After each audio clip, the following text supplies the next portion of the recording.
I'm Sam. And we are your well-informed girlfriends. Bringing you today's news, gossip, and unsolicited hot takes. This week, we're talking about Trump's big, beautiful bill passing the House and what it means, plus why the MAGA economy is thriving, and the latest in the Diddy trial. Yes, there's a lot happening this week. We'll also be chatting about money dysmorphia, junk food filling our brains with microplastics. Love to hear it. And how to make adult friendships that you can actually keep. All that and more on this week's episode of Well-Informed Girlfriends. Oh, and if you could like and subscribe, we would love you forever. All right, let's get started. The big, beautiful bill. The big, beautiful bill was a big story this week. So basically, the TLDR is that the House of Representatives has officially passed the Republican budget bill. So this bill has massive cuts to major government programs, including Medicaid, Medicare, and SNAP. Over $200 billion in cuts to SNAP. Over $600 billion of cuts to Medicaid, and it would result in, obviously, major cuts to Medicare as well. The bill would also increase the deficit by about $3.8 trillion over the next 10 years, and it would codify Donald Trump's tax cuts, the ones that he passed in 2017. It also includes, we should mention, increased spending for a number of programs like defense spending and immigration enforcement. Gotcha. Did I cover it all? I think that's everything. Yeah, well, there's also to student loan balances. They're no longer going to be covering interest on the debt while borrowers are in school. So that could change student loan balances at graduation by about 15%. So that could be higher. Ooh, love that for people not. The House bill also does expand tax breaks for auto loans, right? And tip income and health savings accounts. Mm-hmm. And it ends the EV tax credit, which is interesting. Which is interesting because Elon, his BFF. I know. I thought they were homies. Yeah, will not be benefiting from that. So, yeah. So anyways, worth noting, it does have to go back to the Senate and it could have changes there. I think a lot of the Senate Republicans are worried about just governmental spending in general. So, that remains to be seen. In theory, that will be voted on this week, but that's in theory. You know, who's to say? We'll keep you posted on all of that. Exactly. Our next topic is similar but different. Okay. The Economist did a really interesting story this week about how America is actually splitting into two different economies and markets, one conservative, the other liberal. Okay. And this isn't just because people are geographically located in like liberal cities versus rural, more conservative areas, but it's also that people on each side of the thing, each side think differently about the economy and they buy different things and work in increasingly different industries. That's so interesting and I totally get it. Keep going. Right. So it's not just like the MyPillow people or what have you. It's like people who live in more rural conservative areas tend to spend more on things like nursing homes or car parts, whereas people who live in New York City, San Francisco, Chicago, whatever, are buying more food, like going out to eat. They're spending more on public transit. And part of it is like there's more of that available, but also it's like they're putting their money where their mouth is to some degree. Yeah. And so, and the Economist story did note that like a third of the country's spending power is in these like red areas. And so, yeah, the story predicted that even if America's economics take a dip, consumer spending in the MAGA part of the country is likely to stay strong. So that's so interesting. Yeah, no, I think about people who I've seen online who like are excited about the economy. Like they obviously are spending more right now because they think that everything's gonna go really well. And I think there are people that are more cautious about what's happening in the economy. So you see those people are tightening their budgets and not spending. So it totally makes sense that that's kind of how it's splitting. Wow, For sure. That's interesting. And it's also worth noting that like demographically, liberals actually earn much more than a lot of conservatives. There are obviously notable exceptions. There always are. But generally, when the economy takes a dip, the people with more disposable income are Democrats, and they are the ones who are tightening their belts more. So that's also something worth considering. So people in the red areas will probably continue to spend on what they already spend on, like repairing a car or nursing homes. Those were the two examples cited in the story. And it makes sense because you have to keep paying for your nursing home even if the economy hits a recession or whatever. Like, totally. You can't just stop going to the nursing home. You continue to live there. Exactly. Well, and it's also interesting. I know we talk a lot about tariffs. I think everybody across America is probably going to have to tighten a little bit of their budget due to the tariffs that are going to be, they're going to be start seeing affect our bills. So interesting. Wow. Okay. Next story. It is officially the second week of the Diddy trial is officially over. So a few things happened this week, namely Kid Cudi appeared on the stand. So in Kid Cudi's testimony Thursday, he recounts a story of when Diddy found out that Kid Cudi and Cassie Ventura were dating. So Cudi said allegedly the night Diddy found out that he and Cassie were dating, he got a call from Diddy's assistant telling him that Combs and an aide were in Cudi's house. Yeah, waiting to speak with him. So Cudi, after getting that call, allegedly raced home, and Combs was gone, but had been there. And inside, allegedly, he testifies that he found Christmas gifts that had been opened, and his dog was locked in the bathroom. Not the dog. And I know, everybody was really upset about the dog piece. And then after the break-in, his dog was, quote unquote, very jittery and kind of on edge all the time. Okay, so we don't know what happened with the dog. And then someone right after that set fire to Cudi's car, destroying it. So Cudi said that he met with Combs the next day to squash the beef at a hotel in Los Angeles. And then when he walked in, he said Combs was staring out the window, standing with his hands behind his back, quote, like a Marvel supervillain. Oh my God. So a lot of people talked about that this week. So Combs denied having anything to do with the burned car, but Cudi said that he didn't believe him. So that was kind of like one of the bigger bombshells. Just someone else lit his car on fire. Yeah, ironically at the exact same time. Yeah, so it is very interesting. Also, what happened this week, the jury heard from former assistants of Diddy, detailing that they witnessed abuse between Combs and Cassie and that they were often tasked to clean up after freak-offs. Now, look, there are some bad assistant jobs in Hollywood, okay? I will tell you, I think cleaning up after a freak-off has to be probably the worst Hollywood assistant job. I genuinely cannot think of a worse job. That has to be the worst Hollywood job I've ever heard. Talk about dirty jobs. Oh, bad. This is ruining my coffee, actually. Yeah, pretty crazy. So that's basically what happened in the Diddy trial this week. Those are kind of the big bombshells. But we will continue to see testimony and things happen and unravel throughout the week, this next week, and we'll keep you posted. But wow, that's going on. That's something. It's something. Okay, our next story, I am excited and horrified to talk about. Okay. Let's hear it. So Google this week released a new filmmaking tool, and it's insane. Oh, okay. Okay, so this week, Google debuted Flow. It's a new AI filmmaking tool that draws on the company's latest VO3 engine and adds audio capabilities. So you know how we were seeing AI make videos really well, but now like their voices are like synced up. So it's crazy. I just have to play you a clip because it's actually insane. So this clip someone made online using this technology, and it's basically, and mind you, remember, when you're watching this and what you're about to see is all AI. These are not real humans. Okay, take a look. Show this video to your parents. I bet they won't know it's AI. In the weirdest sports move of the night, New York's team all sprained their ankles at the same time. Wow, Samantha, that is unfortunate for the home team. I hope their ankles get better. Everyone at home, please write an AI prompt for them. Now let's check back in with weather. My name's Bob Barker. I'll see you next time. Thanks, Bob. Up north, we should be experiencing warm temperatures, but in the southeast, we are seeing record amount of tornadoes. At least 30 tornadoes will strike town this evening. Okay, so that was generated by AI. As a former news reporter, I am traumatized. It is scary. Okay, look, I just have to say, this is what I have to say. I just trained my parents to identify scams on Facebook. I just trained them to understand what a scam is on Facebook. And now I have to tell them that there are AI videos that will look very real, but will not be real. They're going to have to shut Facebook down. I'm sorry. There's just no other solution.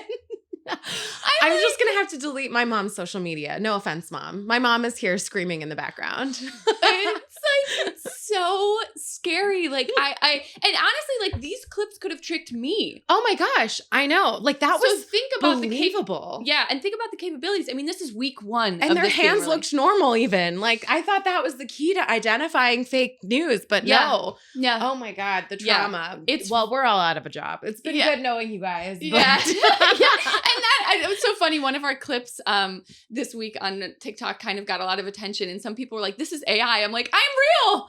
I'm real. Wow, Please. they really thought AI would look at us and make us like, okay, flex. Kind of flattered. So cute. A little bit flattered. Is this like the ideal female form? Yeah. What? Oh okay, honestly flattering. Yeah, so is this AI thing free or does it cost money? It Please costs say it money. costs a lot of money so that people can't do this. Unfortunately, it's way too easy to buy. Oh, it's no. a month actually. It's $250 a month. Oh, what is this? A Solid Cord membership? Yeah, Damn. basically. So it's this Google AI, the Ultra is what it is. It's like a subscription, $250 a month. But you think about all the cool things. There are cool videos you can make, all this stuff. But you think about the bad actors. It's like I'm just scared of them making things. I honestly feel like a lot of people are talking about putting a watermark, like a mandatory watermark on it and saying like this AI. Is AI. Yeah. Yeah. So that would at least give us some sort of like way to identify it, but I just worry. Ugh, scary. That is very upsetting. Yeah. Okay. Speaking of AI. This takes us into another story that is also very scary. Okay. But this is why we do the podcast. It's to keep everybody informed and we're all going to be on the same page and know what's going on at least. For sure, yeah. To be able to move forward with a little bit of or, to all take to the bed and just like lie down and fret about the future of humanity. Like, at least we're all in that together. Yes. Okay, look. So our next story, in a recent interview this week with Sam Altman, he was interviewed by Bloomberg, and he said that people are not ready for humanoid robots. Take a listen. The thing I think the world is not ready for, like people have maybe abstractly thought like, okay, it's going to be a better programmer than me. It's going to be, better at customer support and whatever. I don't think the world has really had the humanoid robots moment yet. And I don't think that's very far away from like a visceral, like, oh man, this is going to do a lot of things that people used to do. So yeah, it's coming. And we have always tried to just be super honest about what we think the impact may be, realizing that we'll be wrong on a lot of details. What happens when the humanoid robots get here? They'll obviously do a lot of jobs, but the point I was trying to make is I think like the first day you're like walking down the street and there's like 7 robots that walk past you doing things or whatever, it's going to feel very sci-fi. Mm-hmm. Okay, so Sam, are you ready to see a humanoid robot? Okay, here's the thing. Uh-oh. I don't want them to look like people, but if you've watched, Apple TV has the show Sunny, and they have these little humanoid-esque robots. They're kind of like Roombas, but they're like a small person size, like maybe like the size of a 12-year-old. Mm-hmm. And they go around your house, they clean it up, and they like make your bed, they cook you meals. I could be into that. Like, I could for sure be into not having to do my household chores. And that's what I keep saying about AI. I'm like, I don't need AI to be a news reporter. I don't need AI to be to write articles on the internet. I need to do that. Yeah. But you know what I hate doing? Taking my recycling out. I do it. To be clear, don't cancel me. But I don't want to. I want someone else to do that for me, preferably a robot or my husband. But it's fine. Beggars can't be choosers. I think that it's interesting. I think I would like them to do some household tasks as well, but not. I just like worry. I worry if they start getting a conscience. Well, yeah, and that's kind of what the plot of Sunny is about. I will note that, like, no spoilers, but I do, like, that's freaky. But I think, like, I don't know. I've also seen some deep internet parts of people worrying about like when they have a conscience, when do they get rights? Do robots need rights? That'll be a whole question. So I have no idea. I don't have a thought on that because I'm not smart. That's for smarter people than me to decide. But that is interesting. I mean, it sounds like the future is happening really, really fast. And it sounds like Sam Altman is suggesting that very soon we will be seeing these robots in the streets kind of doing tasks. Oh, scary. Go pick up my dry cleaning. It's fine. Yeah. Okay. Our next story. What is it, Sam? Oh, okay. So the Every Girl has this great story out this week about money dysmorphia. Okay. Yeah. So basically a study from Minds on Money found that nearly 40% of Gen Z have admitted to going into debt to keep up appearances on social media. So that is unfortunate. And honestly, like, who among us hasn't felt pressure to keep up with the Joneses on social media? Oh my gosh. I mean, that's one of the biggest issues about social media. It's this like constant need to consume, and there's always a new like product that I need to buy or face mask. TikTok has gotten so good at knowing what I'll buy too. It's actually alarming. I'm like, stop knowing me so well. Yeah. So okay, the article offered a few suggestions from experts, and I'll run through them super fast. Okay. The first was to get a clear understanding of your finances without the influence of any external factors.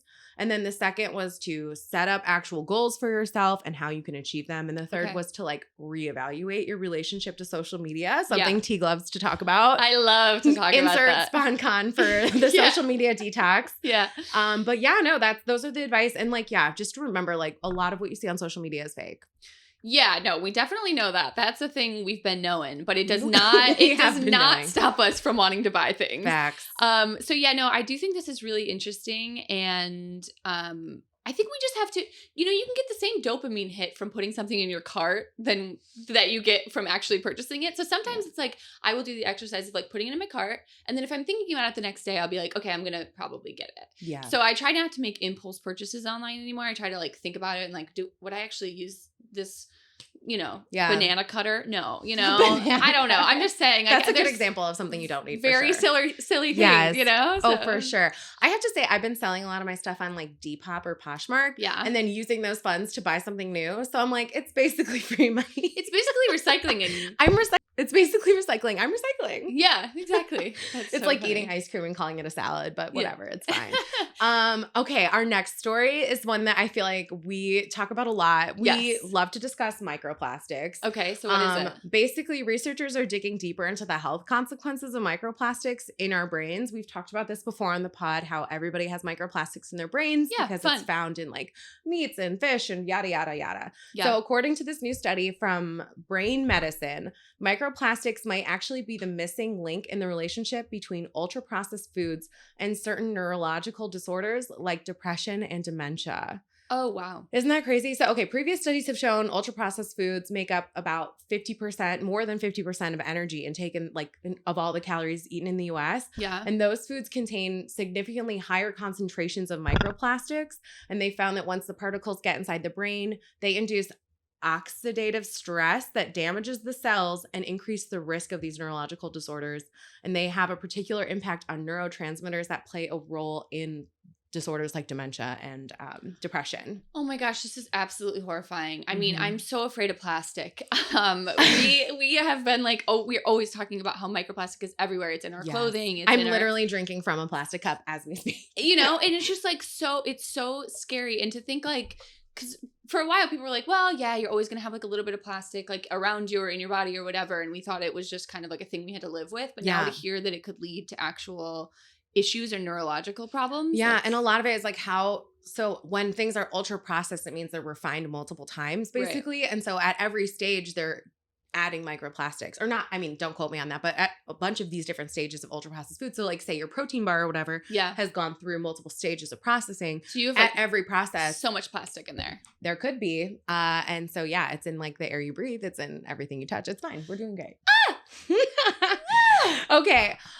So let's talk about something more upbeat. Okay, please, let's do it. This has been dark and destructive. Okay. Okay, podcaster Mel Robbins, who's best known for her book, The 5-Second Rule, is making headlines in self-help spaces because in one of her most recent episodes, she talked about her theories about adult friendships and actually how to keep them. She was talking with Jay Shetty. Mm-hmm. So everyone take a listen. The rules of friendship completely change when your 20s hit.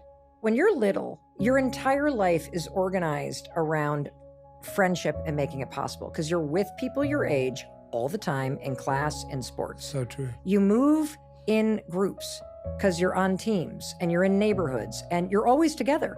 Then you get to university and you spend even more time together. What happens when you hit your 20s, right, is that it moves from this big group sport where you just kind of expect to be around your friends all the time. You expect to see them all the time because you do always see them all the time. But then your 20s hit, the rules change, and what I call the great scattering happens. Everybody moves in different directions. And friendship goes from group sport to individual sport.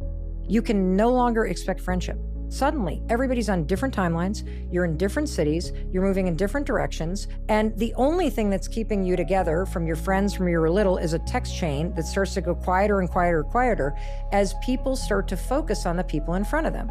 You can no longer expect friendship.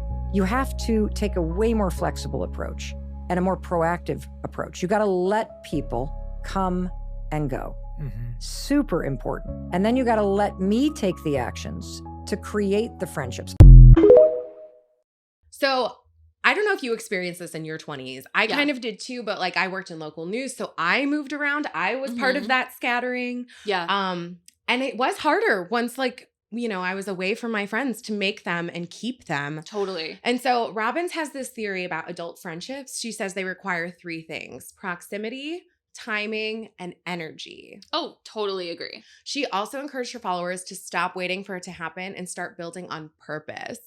So, I mean, I super agree with that. I think it's really hard to maintain your adult friendships with friends who don't live nearby. Or even I have friends in San Diego. It's really hard to maintain those friendships. Love them. Shout out to my San Diegan friends. But like, it is hard. You really have to work at it. What do you think? No, absolutely. I think this is so true. And I always say this about living in LA, but I'm sure it's true in any big city or any place, you know, where people are just like come in and have a job. Like I did Laker Girls, and those were my best friends in the world. And now they're all gone. So it's like, you know, you have people that like are in a city with you and maybe doing the same job, and then people move around or get married or whatever. And so like, I think it's always just evolving. And especially too, you look at even people who are doing just different milestones, right? Like you have friends who are married and maybe have kids, and like they don't want to do the same things you want to do anymore. They can't. They can no longer do a Sunday brunch, and you know, do like, mimosas. Yeah, they have to like get a babysitter. Yeah, or they have to like, you know, go to some horrible sporting event somewhere in the Deep Valley. Like, totally. Respectfully, I don't want to do that. Yeah. And I try to keep showing up for my friends who are doing things like that, but it is much harder. Yeah. Sure. And I do agree that it's all about proximity, timing, energy, and I think just like intention, right? I mean, I think if like you really make it a priority to reach out to your friends, to put things on the books. I talk about in the social media detox book that I wrote, I talk about the importance of like reaching out and making plans. And even I talk a little bit about the science of making a plan, and like even the idea of making a plan and hanging out with friends is good for your brain. It gets you excited, and because you have something to look forward to. That makes sense. Anticipation. Oh, so so making a plan, getting things on your calendar, that's kind of in the FOMO chapter, the fear of missing out chapter. And so that's something I believe in, and I think, you know, as we get older, we really have to put effort into maintaining friendships. For sure. And it's not easy. I think, you know, too, I get a little bit intimidated when I see people who have these huge friend groups of maybe people that they went to college with, and they all still hang out, and I'm like, God, I'm so jealous. Like, I just don't have that group. And it's hard to get into those groups because it's like those people have been friends forever. Yeah. So I think like it's just like trying to be really intentional about making plans, going out, trying to meet new people, and realizing a lot of people feel that way. So it almost makes you feel a little bit it's easier to reach out. It's less intimidating because it's like a lot of people feel that way. Oh, for sure. I love to collect cool people in Los Angeles. Like, and I just decided that they're all going to be friends. I don't really care if you actually, I mean, I think most of my friends will get along, but I'll just be like, no, you're coming to dinner with me. It's fine. You are a really good connector in that way. Like, you're really good at like bringing people together. Yeah. I'm like, no, we're friends now. I hate to break it to you. You added me on Instagram. Spoiler alert. We're friends. I'm not just your regular follower. We will brunch. Like, sorry. Like, don't ask me to add you on Instagram if you don't want to literally hang out, because I will. Yeah. That's like, my favorite thing about you. No, one we're of friends.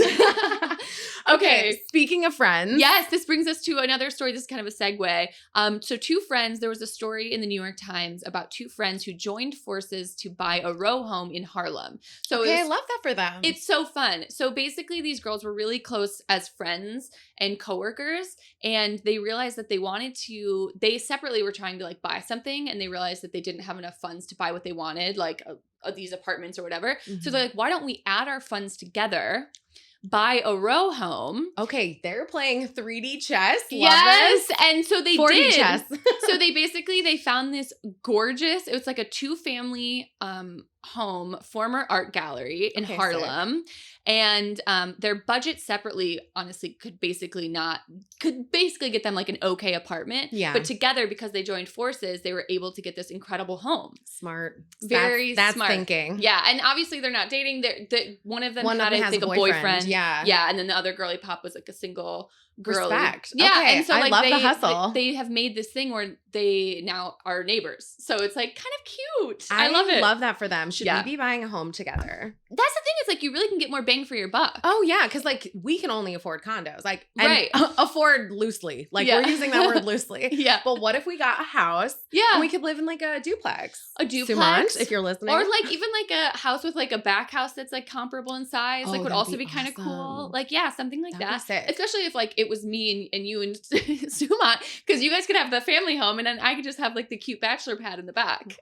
I love that for us. Yeah. So oh my gosh, that's so funny. Yeah. I will say I read it too, and they made an LLC and they addressed a lot of their what could be a problem in the future ahead of time. So if one of them wanted to sell and move somewhere, like, you know, maybe they needed to move to the suburbs or needed more space or what have you, they like made the LLC and they had filed paperwork like, you get a first right of refusal if I decide to sell, or if we decide to rent out another bedroom or whatever, you can say you don't like that person, because that way you're not fighting about it in the future. Right. You agreed to the terms up front. I was like, that's smart. Because like, that could be a friendship ender. Yeah, no, definitely. If you like sell it to the worst person alive. Like, can you imagine? I'd be so mad. Oh my gosh, that would be such a bummer. And they're not roommates. They're just sharing like a duplex situation, which I love too. Yeah, exactly. And it's gorgeous. I would totally do that. Would you?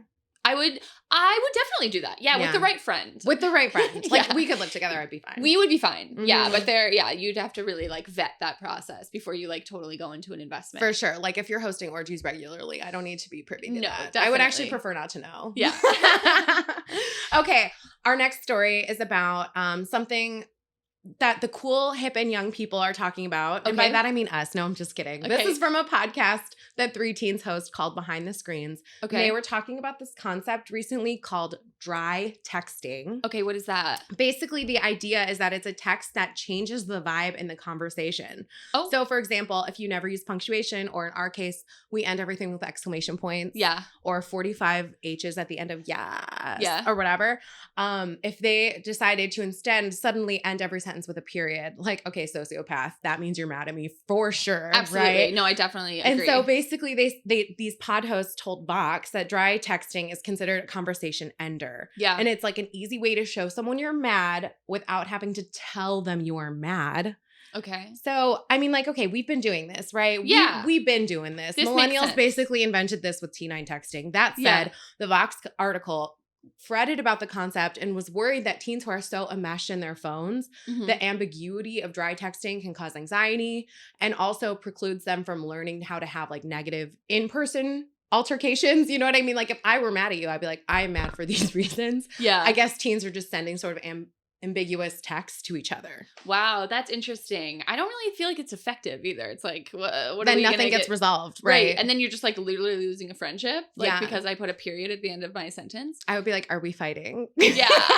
But then someone goes to ChatGPT and formulates a response and then sends that. So oh my God, that's terrifying. Don't do that to me, please. I'm begging you. I'm just saying, like that is what is happening. So. Right. No, I know. And so that's kind of very. So anyways, if you're mad at your friends, tell your friends why you're mad. That's my takeaway here. That's that's a good takeaway. Speaking of Generation Z, I really want to talk about this next story. Okay, what is it? It's a story from November on women's health. That said, it's been blowing up on Apple News this week, which is when I saw it. Yeah. It highlights that more and more Americans of all ages have been trying Botox and the like. Usage is actually up 73% between 2019 and 2022. Ugh. That's according to the American Society of Plastic Surgeons. Okay. Gen Zers, which is people born between 97 and 2012. Yeah.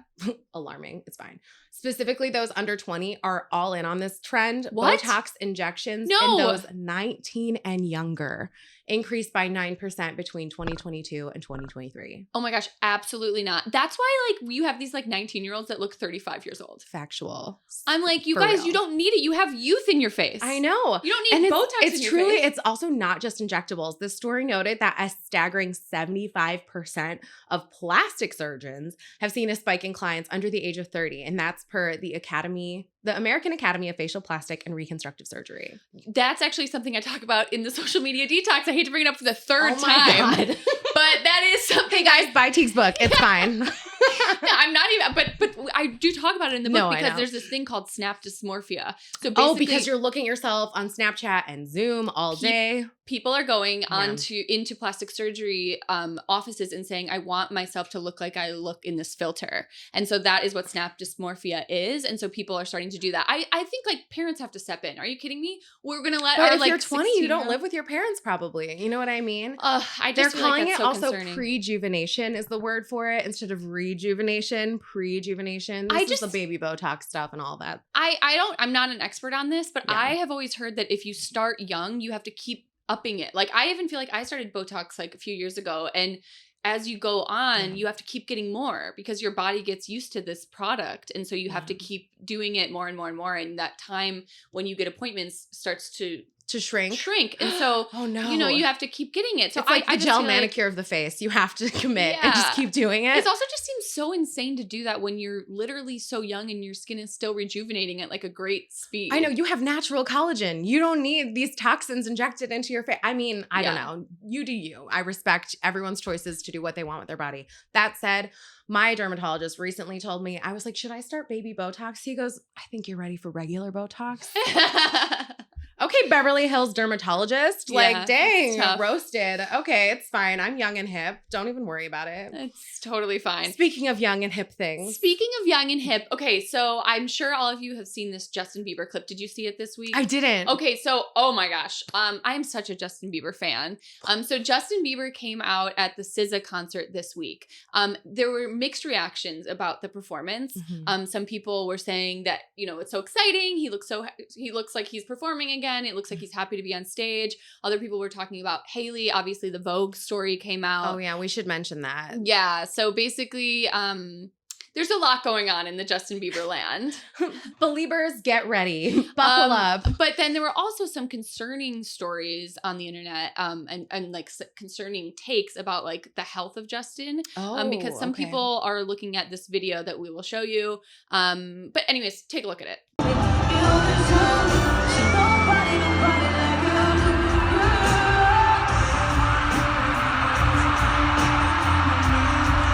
Okay, so to me, it looks like he's like performing and vibing, and obviously he's singing, but he does look a little bit out of it.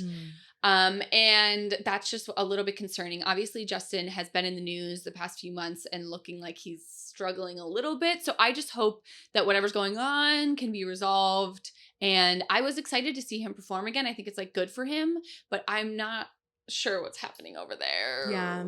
Well, and for context, the Vogue thing. So Hailey Bieber, Justin Bieber's wife, was recently on the cover of Vogue, and it was revealed in the story that her husband, Justin Bieber, had said she would never have a Vogue cover. And then he commented underneath the Vogue cover on Instagram that he was sorry he said that. And then everybody was like, what the heck? And he deleted it.